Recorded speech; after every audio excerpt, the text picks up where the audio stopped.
Seguimos, estamos en la mesa de este jueves 3 de mayo de 2018. Estamos con Carlos Ramela, Oenir Sartú, Hernán Bonilla y Esteban Valenti. Esta noticia es de hoy, de madrugada. Un policía fue ultimado de un disparo en la cabeza en la ciudad de Progreso, departamento de Canelones. Según consignó temprano la unidad de comunicación del Ministerio del Interior, Agustín Gualberto Silva de León, funcionario del PADO, llegaba a su domicilio en moto cuando fue abordado por desconocidos quienes, sin mediar palabra, le dispararon dándose a la fuga. Falta la ampliación, pero menciono esta novedad porque tiene que ver con una inquietud que Oenir, ayer de tarde, cuando discutíamos sobre la mesa, una inquietud que Oenir justamente formulaba, ¿no? La cantidad de muertes, la cantidad de homicidios que se han dado en estos pocos días, desde el domingo concretamente. Sí, sí, exacto. Yo creo que hay un fenómeno de aumento muy fuerte de la violencia en la sociedad uruguaya y la instalación de bandas, de grupos delictivos que están controlando áreas, es obvio, de varias ciudades, ¿no? Incluyendo Montevideo. A mí la preocupación con esto, realmente, uno por un lado son obviamente las muertes que se producen, pero por otro lado... Ojo, en este paquete de muertes ocurridas desde el domingo hay distintas situaciones, ¿no? Sí. Por ejemplo, tenemos la del delivery del local de Quinco el domingo de noche. Sí. Fue una muerte en una rapiña, un homicidio en una rapiña. 3 balazos, ¿no? Tremendo en ese sentido, porque intentó defender a su compañera, etcétera. Después, por ejemplo, en estos cuerpos hallados ayer en la playa del Cerro, un hombre y una mujer, aparentemente estaríamos ante un caso de femicidio y posterior suicidio. Pero el cóctel y sobre todo la cantidad de muertes en tan pocos días... Bueno, no, el golfista es un poco anterior. Sí. Pero sí, venimos hasta el domingo, en lo que iba del año en comparación con el mismo periodo del año anterior, había un aumento de más del 60%, casi 80% en la cantidad de homicidios, ¿no? Claro.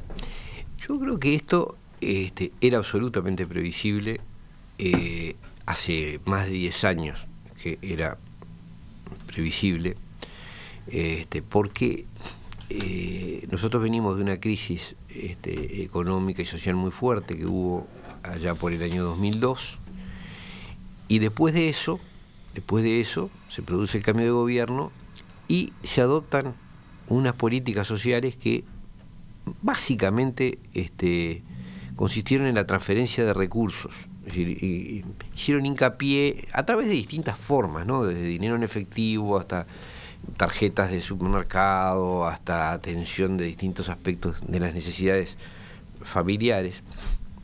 Y eso ha generado, mejor dicho, eso ha permitido el que las políticas sociales estén centradas en eso, y no estén centradas en la enseñanza ni en la consecución de trabajo, ha generado un deterioro social muy grave.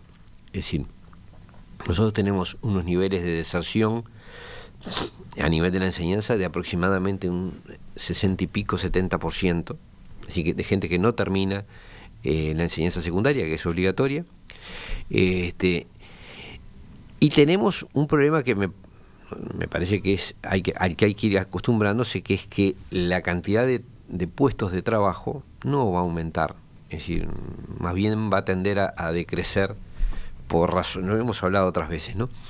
Entonces, la síntesis de todos estos fenómenos generan este tipo de delincuencia. ¿Por qué? Porque la base humana para que esa delincuencia prospere se genera en la falta de nivel educativo y en la falta de inserción laboral o de posibilidades laborales.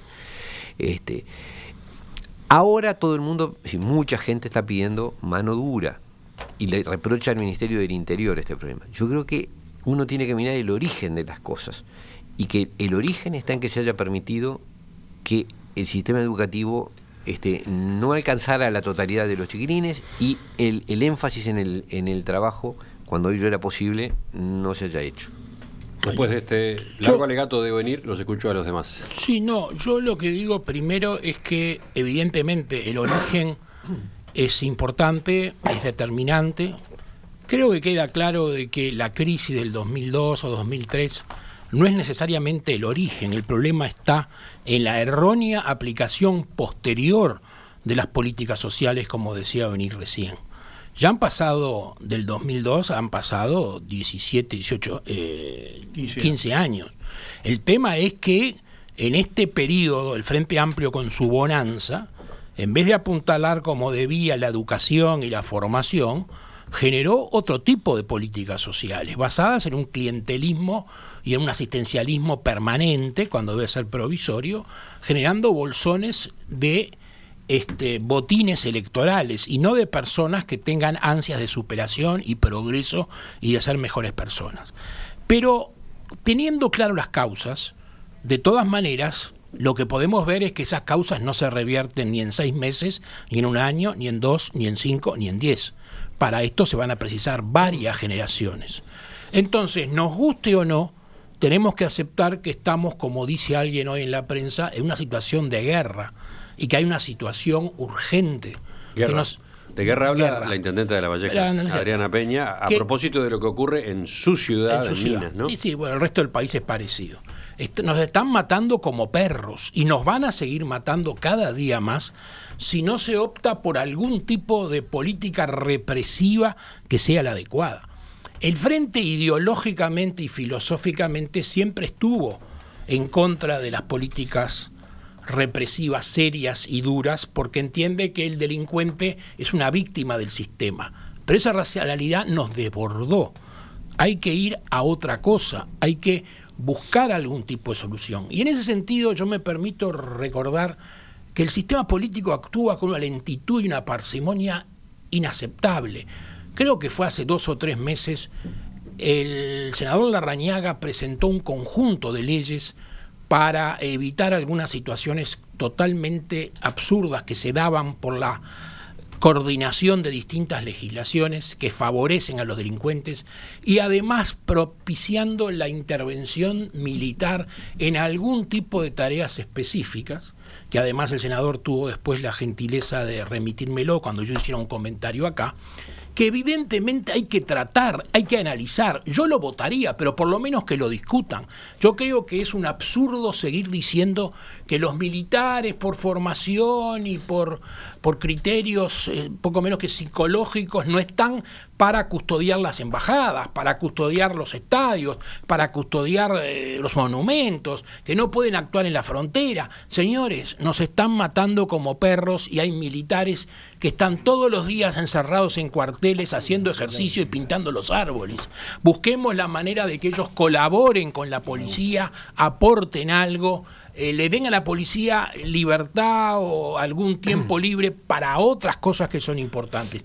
Por este camino, si seguimos discutiendo las causas, si se surgió en el 2002, en el 2005, el 2008, el 2010, y cómo se soluciona, como dijo Mujica, esto es un problema cultural. Un problema cultural se cambia en 20 años. Acá tenemos que arreglar el mes que viene, porque acá nos van a matar a todos. Acá empieza la discusión, porque Ovenir ya pide la palabra cuando todavía no hablaron Esteban y Hernán. A ver, dale, breve. No, yo quiero decir que me parece que convocar al ejército sería un error, porque tenemos antecedentes de lo que ha pasado cuando se ha llamado al ejército para hacer tareas que deben hacer otros organismos, y no es buena, el antecedente no es bueno. Porque además eso sería pensar que esto se arregla. Yo lamento, Carlos, pero sí, la solución es a 20 años. No vamos a arreglar este problema en 6 meses. ¿Qué dicen los demás? Se podrá mediar, es decir, achicar, controlar, pero la solución es a largo plazo. Los temas, lo que yo ponga énfasis es en lo que triunfó en todo el mundo. Giuliani en Nueva York, la política fue saturación. Que de la cultura y los problemas sociales se ocupen los políticos. Yo lo que hago es llenar la calle para que los chorros no puedan trabajar en paz. Y acá todos sabemos que yo puedo salir de acá y caminar a mi estudio que queda 5 cuadras y no veo un policía. Y me roban la billetera en el camino y a una señora de 80 años le roban la cartera. Bueno, seguimos con los demás. No podemos referirnos a una historia militar de hace 30 años porque no podemos medir siempre todo por la misma vara. Hagamos las cosas bien, controlemos, fijemos criterios, pautas y vamos para adelante. Esteban. Bueno, yo no me niego a analizar el tema solamente de los asesinatos. Es todo un conjunto porque hay un clima en general dentro de lo cual la cúspide más dramática es la de los asesinatos. Ayer, el asesinato del policía fue un asesinato, un ajuste, una venganza, está claro, no le pidieron el arma, no lo quisieron robar, le pasaron y le pegaron 3 tiros en la cabeza. Entonces, este es el motivo de que en el Uruguay hoy existen 2 países totalmente diferentes, completamente diferentes, derivados de una fractura social que tiene un origen largo, viene de antes, el 2002. El 2002 lo que hizo es agravarlo y hacerlo explotar, y sobre todo introdujo un elemento que no valoramos suficiente, que fue la infantilización en ese periodo de la pobreza, que todavía no se ha revertido a nivel de los demás. Esos 2 Uruguay, donde la inmensa mayoría es el Uruguay normal del trabajo, etcétera, tienen 2 realidades. Cuando se cruzan es cuando los delincuentes vienen al otro Uruguay a robar, a asesinar, ta. Y además dentro del Uruguay marginado está la disputa por el liderazgo. Matan a un tipo que es el jefe de una banda y 3 pibes de 22 años, 20 años, 21 años se matan entre ellos para ver quién va a ser el jefe de esa banda. Entonces son 2 realidades que existen. Y ojo, y dentro del Uruguay marginado no todos son delincuentes. No, yo estoy hablando del Uruguay marginado por razones no solo económicas, no estoy hablando de los pobres, estoy hablando del Uruguay marginado donde la cultura del delito se ha instalado, eso es otra cosa. Los pobres, digo... No, pero yo estoy diciendo que en el Uruguay marginado hay gente honesta que sufre las consecuencias del entorno en el que vive.